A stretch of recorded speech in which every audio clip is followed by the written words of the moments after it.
Hey Medicos, welcome back. Today we are going to discuss about adenomyosis. So myself Dr. Amit and I am JR in the Department of Radiodiagnosis at AIIMS Hyderabad. So adenomyosis is a benign disease of a uterus characterized by ectopic endometrial glands and stroma within the myometrium, right? Now don't get confused about endometriosis. Endometriosis is a disease in which the tissue similar to the lining of the uterus grows outside of the uterus, not inside of the uterus. So endometriosis is different and adenomyosis is different.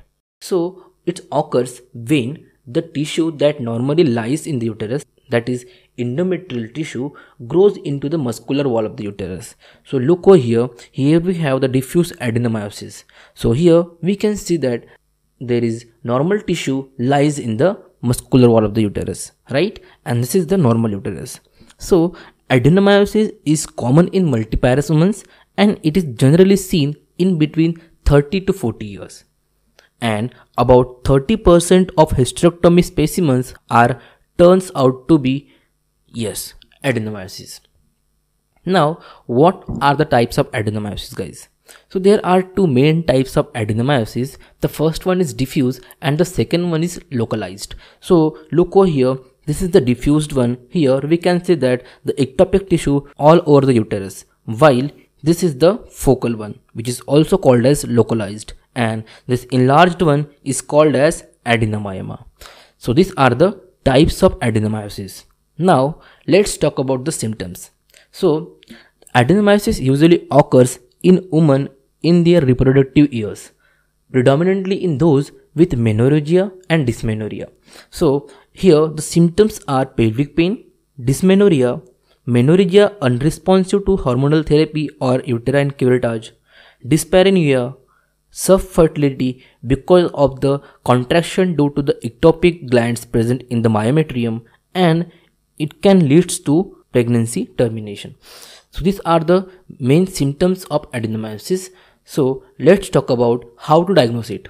So it is generally done by sonographic studies, and in USG we can see that a characteristic feature, that is Venetian blind, or we can say the rain shower appearance. So here we can see that linear striations and parallel shadowing. So this is called as the Venetian blind or rain shower appearance. The uterus is enlarged and generally there is asymmetrical enlargement of posterior wall of the myometrium. And here we can see that multiple small cysts, increased vascularity on color Doppler imaging, and heterogeneous ecotexture of the uterus. Endomyometrial junction is not distinguished properly, and if the adenomyosis is localized, it can be misdiagnosed as fibroid because fibroid also looks like the same. So this is the ultrasonographic studies, and we can also diagnose it by using MRI. So we know that junctional zone is normally 5 to 8 mm.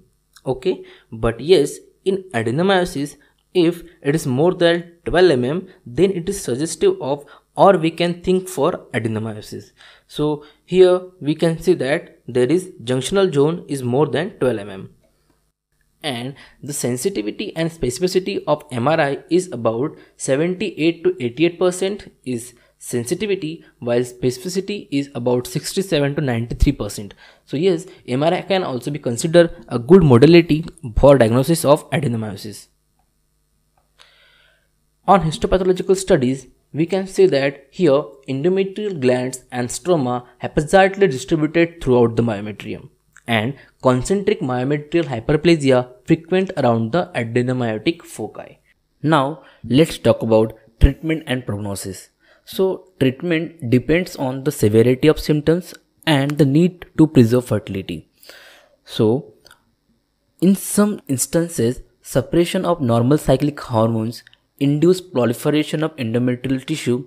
Example, gonadotropin releasing hormone agonist can be given is sufficient.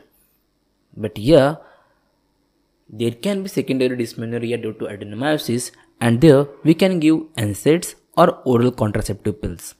But yes, medical management is not very effective. In pairs women, if she is more than 40 years, then total hysterectomy could be a good option. But yeah, we can do resection in younger women and in localized adenomyosis. These are the references I used, and thanks for watching this video and stay tuned for the next one.